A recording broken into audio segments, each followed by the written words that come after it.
Howdy y'all, I am Ice Gold, and I am still undecided on whether or not I want to say this could be my last video, because, alright, so the point of this video is that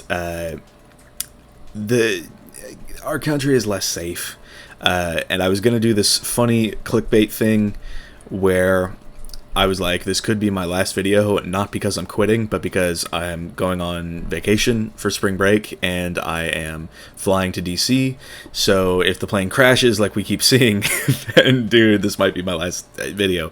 But not great to fearmonger, I know, but it's like, look, okay, if it happens, it would be pretty funny if I predicted my own death, but let's focus on something that I actually no. Given last Thursday's video, and that one rustled a lot of jimmies for some reason.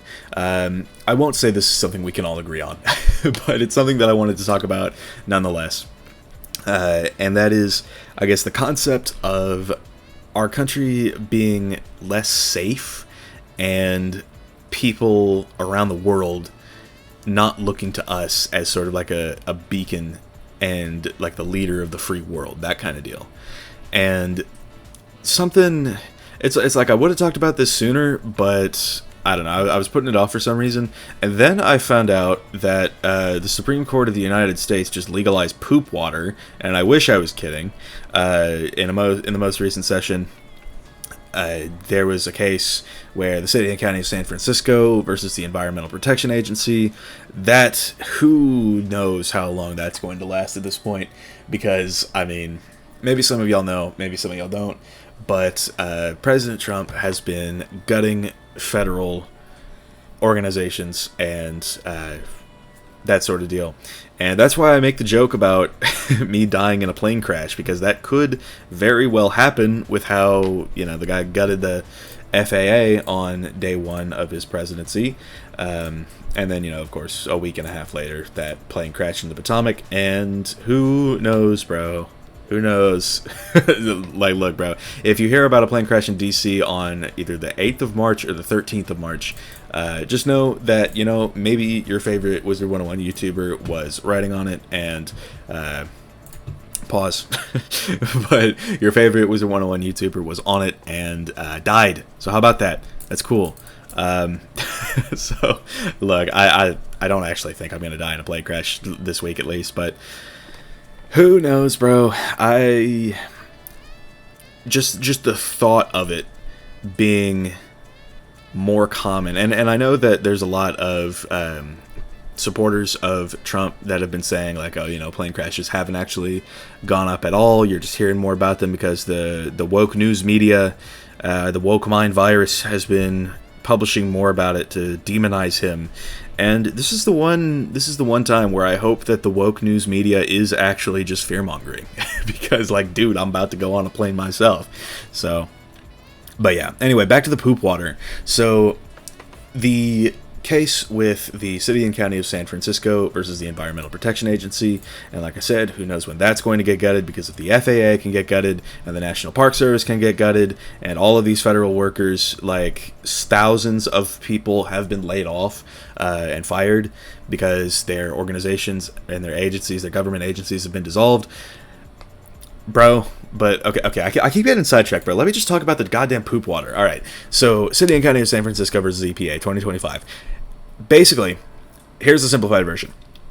The EPA is like, can you guys please meet the standards for water quality? We need you to test it and be below the limits, the limit of pollutants in the water, or we will fine you $10 billion.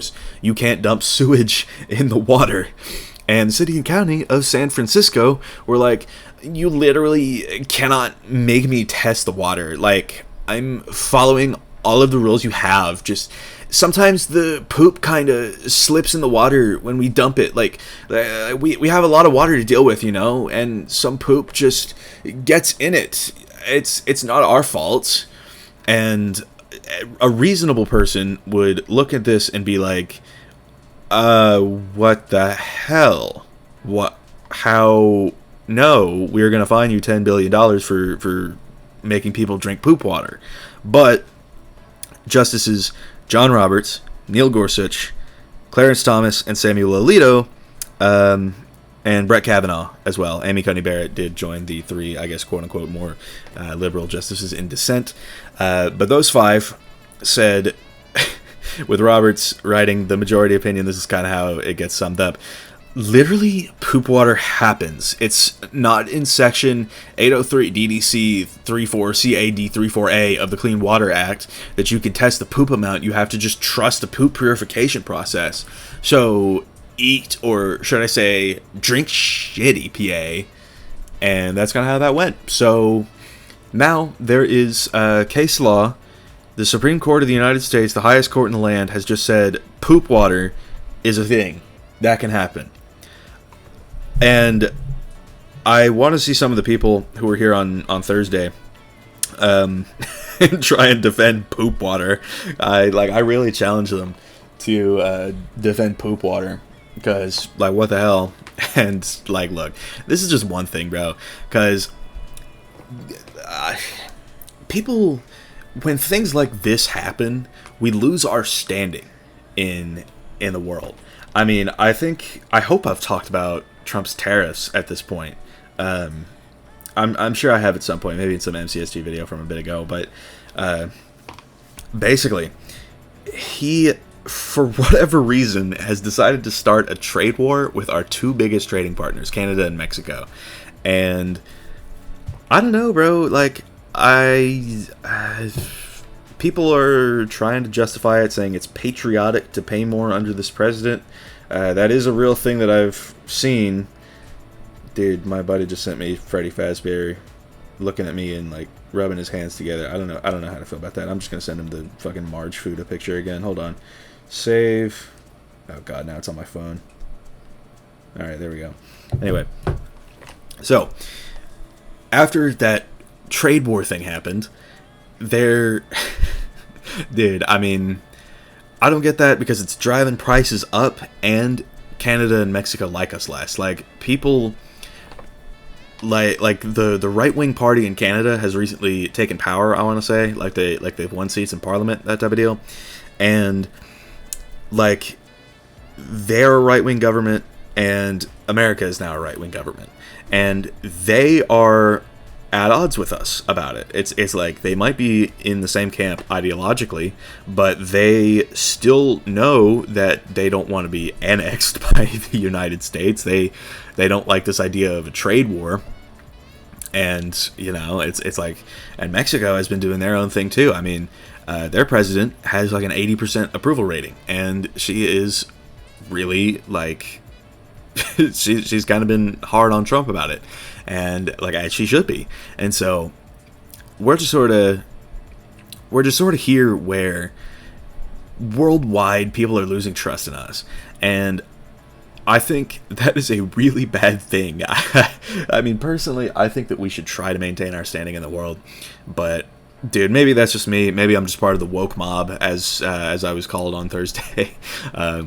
But look, it gets worse, because as we know, and as I've talked about on this channel, Ukraine and Russia have been at war for over 3 years at this point, and they have been in the fight for their lives, and they have lasted 3 years longer as of right now than anybody expected them to.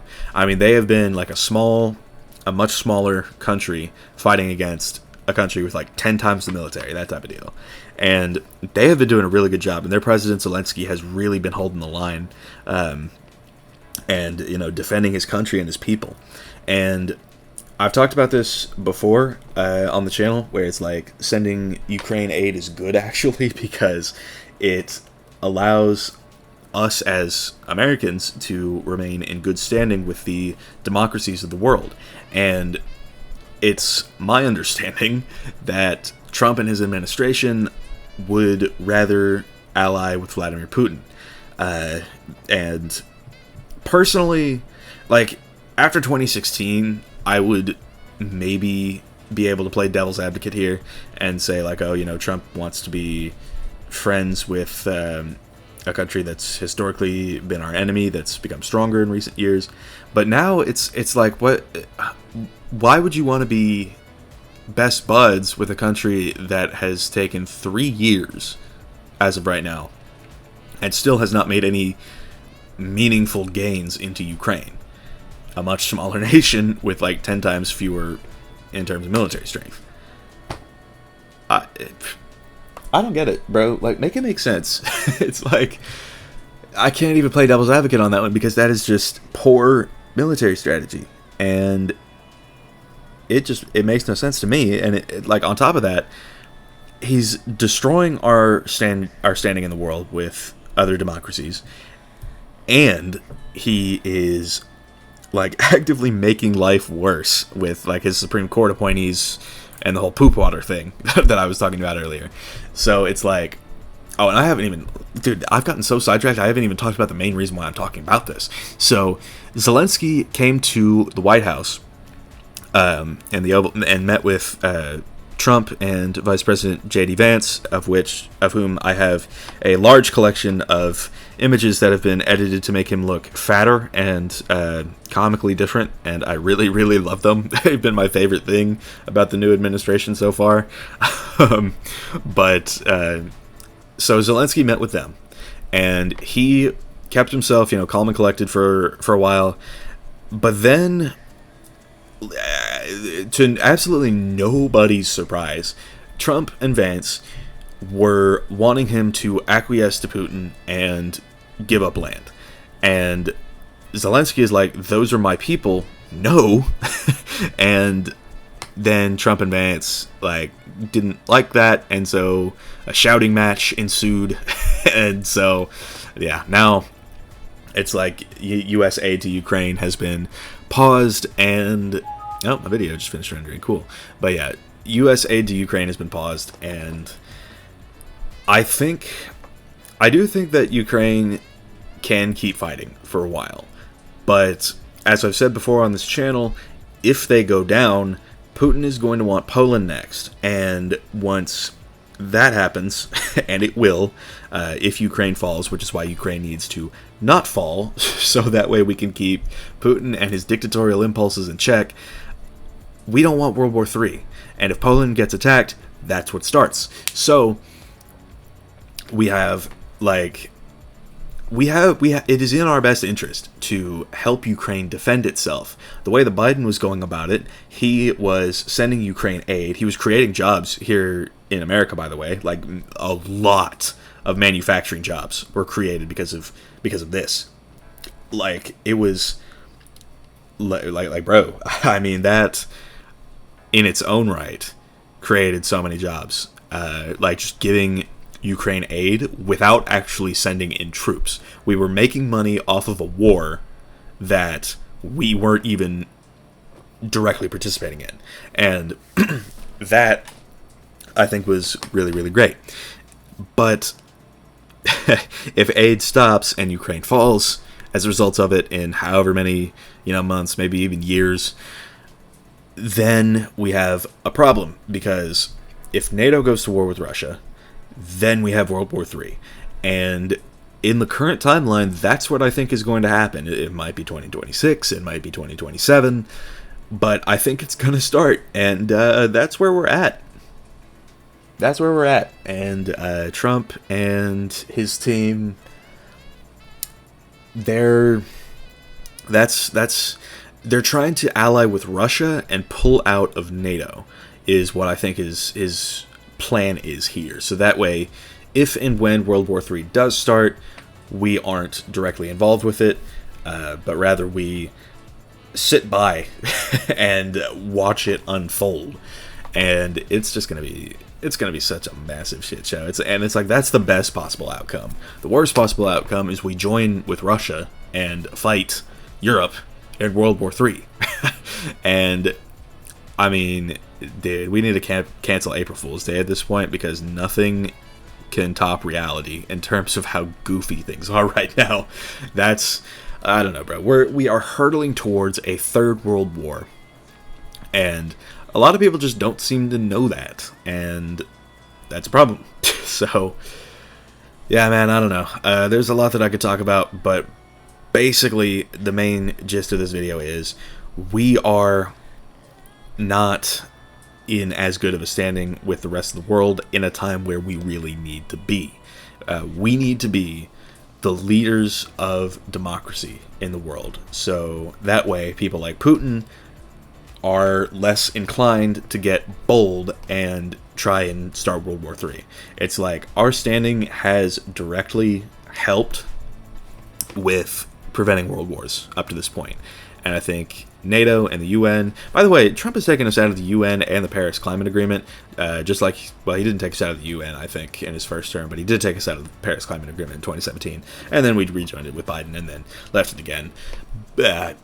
Cool. But you get the point. But, yeah. Our standing in the world as the quote-unquote greatest nation on Earth, we need to live up to that. And right now, we're just not. So, I don't know, bro. Maybe we'll figure something out at some point. I sincerely hope that he figures something out. And just does not let a third world war start and break out. Because that is a problem. That is a huge problem if it happens. So, I don't know, man. Let's hope. I've got cautious optimism about certain things, but we'll see. We'll see. In the meantime, though, let's worry about what's going on at home and try not to let any more poop get in the water. That's what's going on. So, and again, if this is my last video because I died in a plane crash, then you know what happened to me. Anyway, thank y'all for watching. I've been Ice Gold. Be sure to like, subscribe, and leave like 50 comments for the algorithm. My Discord is down in the description if you want to chat with me some more. And I will see y'all later.